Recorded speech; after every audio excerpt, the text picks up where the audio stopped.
Oh, so that's a job? Oh, you get paid for that? Oh, that would make great volunteer work if only I had the time to go back to school and learn it really quick. These are all questions, excuse me, these are all questions that I, as a sign language interpreter, am exposed to on a regular basis. And today I'd like to explain to you as to why the profession of being a sign language interpreter is not taken seriously in a professional world. So let's start by explaining what a sign language interpreter is. An interpreter in general is a person that facilitates communication where there is a language barrier that exists. A language barrier meaning that there are two or more different languages. So there is facilitation that's needed, or trafficking, as we like to say, needed in order to get the message out to both parties or more, depending on how many you have there. So the profession of being an interpreter involves a lot of education, but before we go into that, the history of how the profession of interpreting is pretty new. It's about 60 to 70 years old. Around that's when it was established that it was a profession that one needs to get paid for, and then there are requirements and certifications that need to happen and such. So up until 60 and 70 years ago, we were labeled as interpreters, but what exactly were we labeled before that? Well, we were labeled as helpers, caregivers, which are the things that we're looked at today. And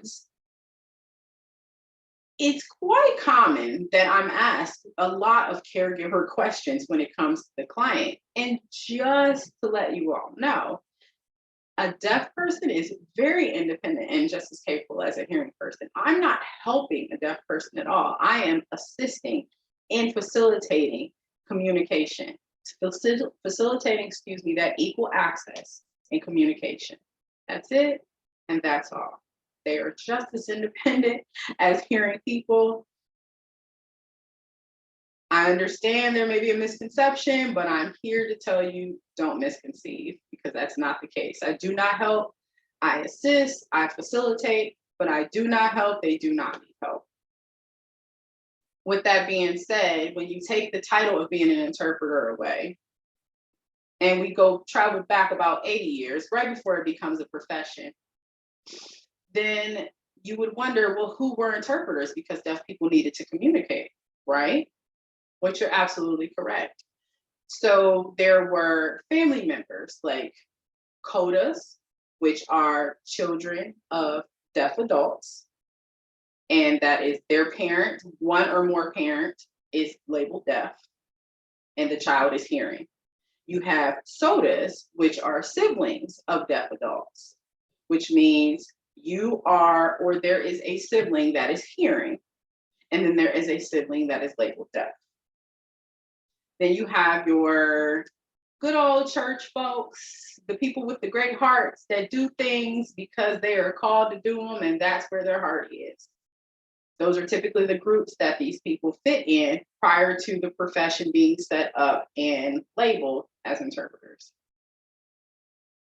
A couple of examples to get you comfortable with understanding the concept of what it was prior to me coming along or anyone else within the last 60 or 70 years is you were a CODA, for example. So we'll use CODA, and your parent had a doctor's appointment. Well, you called and you made the doctor's appointment.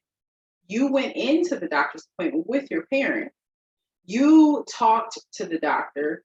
You're the one that got up on the medical terms. You got the information with the medicine, everything. So you were the adult essentially, because your parent relied on you for the means of communication. The doctor relied on you for means of communication. So it was an unwritten rule, but it was something that you just knew. CODAs kind of grew up.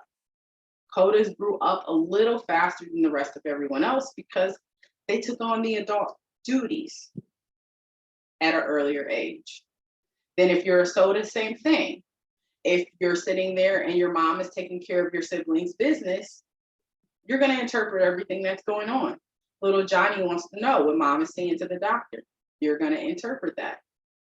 Those are all responsibilities. The problem with that is there were what was called dual roles, which in the code of conduct is a big no-no. It's not fair for the sibling to have to be the sibling and the interpreter. It's not fair for the child to have to be the interpreter and the child. And so this kept constantly happening. And so voila, interpreting the profession was born. Many people still are struggling with the crossover, even though we are almost 70 years in the profession. However, the interpreters that are now in the field, when they carry out their professionalism at all time, represent the company, make sure their code of ethics is always, and code of conduct is always right there and ready. These things are some of the things that can break down the barriers. Education is something that interpreters all have to go through. Training is something they all have to go through. There's professional development on a yearly basis. So we are just as trained and educate just as much as anyone else that is considered a profession. So in closing, what I'd like to say is, even though this may be something new, communication is not. Facilitating communication is not. It is a job and it is a profession, and we as interpreters do get paid for it. It's not volunteer by default, even though there is pro bono work we may do, because that's just who we are. But in the end, it is a job, and we would appreciate it if it was taken just as seriously as anything else. Thank you.